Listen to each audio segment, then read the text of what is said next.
Hey everyone, I'm Cecil Laird. I'm Jaime Fuego. And this is your horror show news. Our top story tonight has to do with the beloved franchise A Nightmare on Elm Street, which is getting yet another reboot coming up in the very near future. Now, as everyone knows, there was a reboot in 2010 starring Jackie Earle Haley that received tepid at best reviews from both critics and fans alike. Now, being only 5 years later, it's an interesting decision for New Line Cinemas to go ahead and attempt another reboot, but they have hired David Leslie Johnson, who is the writer of Wrath of the Titans, Red Riding Hood, and most notably Orphan, to go ahead and helm the new Nightmare on Elm Street reboot. Now, this new reboot, they're saying they're going to look to cast a younger Freddy and start all over again. So here's hoping that they can go ahead and capture the magic from the original series that they just weren't quite able to capture in the 2010 reboot. Hopefully they'll make Freddy just a little bit more playful, a little less child rapey. Next story coming at you is from across the pond in Japan, where Hiroyuki Kikuchi, the creator and writer of the Vampire Hunter D franchise, had a recent interview where he mentioned his excitement for the upcoming CGI version of the character. It's going to be a television series with plans for either an on-demand or pay cable network to pick up the show, and Digital Frontiers, which was most recently responsible for the Resident Evil CGI films, is actually going to be taking part in its creation. This character is iconic in the fact that it's been going since the early 80s. Over 20 novels have already been written, along with mangas, video games, and countless other forms of media, most especially memorable for the 80s anime film and the 2000 sequel, both of which were tremendous. So very excited to see this character brought to a whole new generation of audiences. Absolutely. Good old CGI vampire hunting. It's going to be pretty awesome, I imagine. Our next story involves another Japanese created series in that they're making a brand new Toho headed up Godzilla movie. Again, I'm not talking about the American Godzilla 2, which is going to be coming out in the very near future. I believe it's 2018, which is the sequel to Gareth Edwards' reboot of the series from 2013. This one, as a matter of fact, is going to be the first Japanese-helmed Godzilla movie since 2004's Godzilla Final Wars. Now, they've spoken to co-director Shinji Higuchi, who says that this movie is going to be much scarier, if not the absolute scariest Godzilla movie that's ever come out. He actually helped helm the Attack on Titan live-action CGI mixture movie that has been getting all kinds of rave reviews recently, and he says that he can apply the same sort of intermingling of CGI and live action to make Godzilla the scariest that it's absolutely ever been. So stay tuned for that. I'm personally excited to see what this man can do because he says that he believes he's one of the top 50 Godzilla fans in the world. He says, I admit I might not be top 10, but I'm definitely in the top 50. So to see a man who loves the franchise and the character as much as this man apparently does, I'm certainly excited to see what a scary Godzilla movie can be like. Bold statements from such an iconic character, you know, so should be exciting regardless. And lastly, we are coming to the almighty Stephen King's masterwork and the allegations that is finally going to be turned into something on the big screen. And by allegations, I say that this is a project that has been bouncing around in Hollywood for a number of years at this point. Ron Howard was originally supposed to direct. It's had various stars attached, everyone from Russell Crowe to Javier Bardem, and Sony Pictures has finally become bold enough to set a release date for this Nicolas Arcel directed project that is supposedly coming in January of 2017. So if Roland Deschain and the most iconic character that Stephen King has possibly ever created is finally going to come to the screen, it will really just not only joy the hearts of many, but myself as well. Now that's going to lead us into our editorial section, you guys. Now personally, I'm not a huge Dark Tower fan, only because I've never read the books. I've heard they're great. I've had The Gunslinger on my shelf for a long time now to read, but my Steve Alton written Meg books and other creature books have sort of taken precedence over it. But I did read all of the prequel comics that they put out a couple of years back, largely written by Peter David, and some of the artwork done by Jai Lee, who's one of my favorite comic artists. And I was actually a big fan of what I was reading between Roland or Roland. I'm not sure how to say it. Neither of us have heard it spoken out loud, so who knows? Only King knows for sure. Exactly. But following Deshane and the gunslinger and the rest of his crew was actually really interesting. And I would love to see the Crimson King translated to film. I'm not sure exactly how everything fits into the King universe or exactly what happens beyond the prequels. As I said, I haven't read the books, but it's a lush enough world and the visuals were amazing in the comics, so I'd be really interested to see exactly what can happen in this film version of it. Yeah, it's a very cool combination of horror, fantasy, Western, obviously. You know, it's a melding of many different styles, and you have everything from slow mutants to, you know, mutated bears and all kinds of stuff. I mean, it's a rich universe that really ties everything together as far as everything Stephen King has done. And yeah, the Crimson King in later Stephen King books in the 90s, especially in early 2000s, was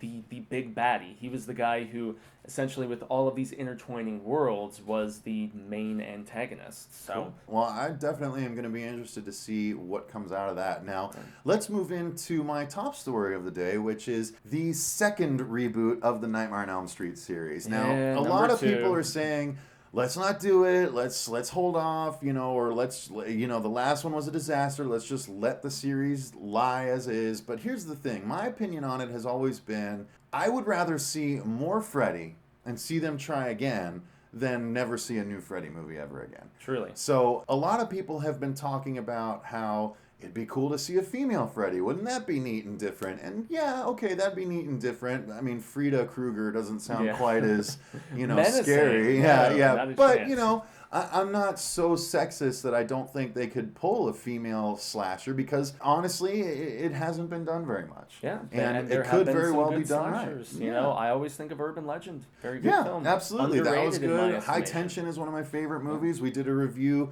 coming up for the third season of the horror show of High Tension that was really cool. I would be interested to see what they can do with the Nightmare series going forward because they did introduce a really awesome mechanic in the last movie in the micronaps. Which you brought to my attention. Exactly. So characters that have been up for a long period of time, many hours, tend to fall into these really quick bouts of sleep, and Freddy would take advantage of those. And that, in the 7 movies before the prequel, or actually 8 if you count Freddy vs. Jason. Which I loved. It had never been brought up before, and it was such a clever idea, it just wasn't super executed very well. Also, the remaining brain activity thing you brought to that my was attention. Awesome too. Oh my god, my favorite part in the whole movie was when he kills the kid and he's talking to him in the dream saying, a human brain stays alive for 7 minutes after the body dies. We still have 6 more minutes to play. Did you know that after the heart stops beating, the brain keeps functioning for well over 7 minutes? We got 6 more minutes to play.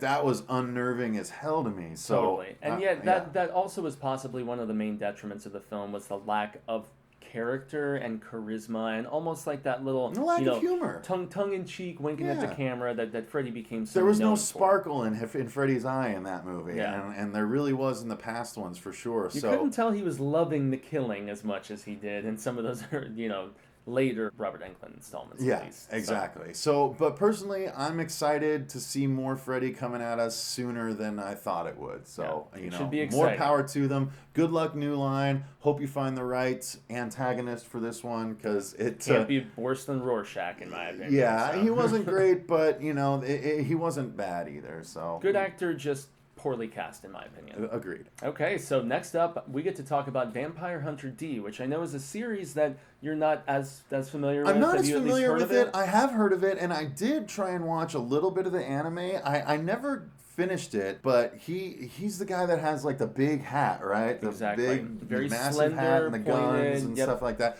It was really cool, and it was super gory, which I dig for anime. So I do need to go back. I think I actually have them all. I just never got around to finishing them because I picked up Claymore, and I got hooked on Claymore for a while, which was an awesome anime as well that would be fantastic as a live action. But Ironically, Vampire Hunter D is being optioned as a live action right now, too. See, that'd be great too, you know. But I wasn't a huge fan of the CGI Resident Evil movies, but they weren't terrible. They were fun, and I'd be interested to see what they can do with the Vampire Hunter D world in that CGI, you know, atmosphere. Not to knock the Resident Evil, you know, stories, but I think the source material is much more rich, at least in this instance. I've read many of the novels, I've read some of the mangas, watched both of the films. They're great, and it's just cool to see a Dampier as he is in this storyline. He's a half human, half vampire who's actually out killing vampires. And rich history, so many different novels to comb from. I'm not sure if it's going to be an original story or if it's going to actually use the inspiration from one of the previous, but it'll be good either way, I'd say. Absolutely. You know, nothing wrong with a gun-toting vampire hunter. Damn right. The last story that we need to talk about is the Godzilla Toho reboots, which I don't know that they consider it a full-on reboot, but they are going back to it for the first time by the time it comes out, it will have been 12 years since the last Godzilla movie came out, which ironically was directed by the same man that directed a movie we reviewed in our last season of the show, No One Lives. And I loved that movie. It was super gory, super awesome, starring Luke Evans, and it was fantastic. So I actually sought out Godzilla Final Wars to see, you know, how that director handled a Godzilla movie. And the coolest thing about Final Wars was that basically Godzilla had to go around the whole globe and beat a whole bunch of monsters that he has fought in the past. The best battle and the funniest battle was Godzilla versus, I forgot what they ended up calling him, but they brought the American Godzilla from the 1996 movie in. Oh goodness, the one which the was really done bad by the one. Independence Day guys? Yes, exactly. It was done by Emmerich and Devlin, and it was starring Matthew Broderick and so bad, Hank Azaria. I think they ended up just shortening the name and calling him Zilla or something like that. But Godzilla fought that creature and just beat the crap out of him. As so he should. Yeah, it was a really funny scene in Final Wars. So it will have been about 12 years when this one comes out. They're starting shooting next month on this, and as I said,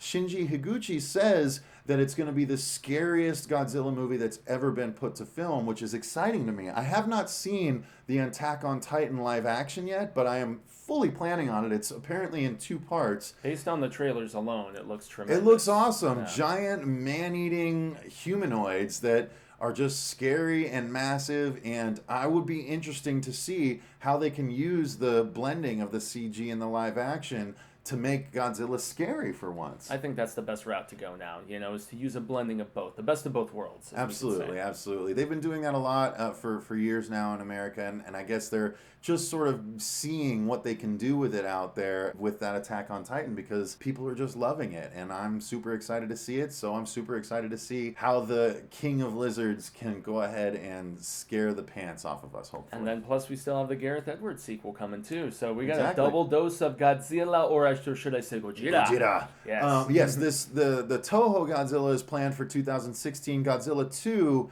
the sequel to the Gareth Edwards remake, is set for 2018. And so that's because he's busy with the Star Wars spinoff. Exactly, Yeah. exactly. I think it's the Rogue One is the one he's Exactly doing. right. Yeah, Yes, stealing the Death Star plans, but that's not horror, so we don't need to talk about that. As much as I love my Star Wars.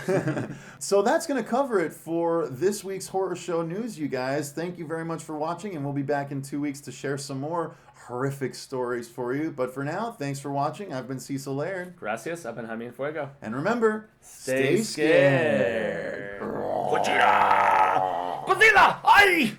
Aye!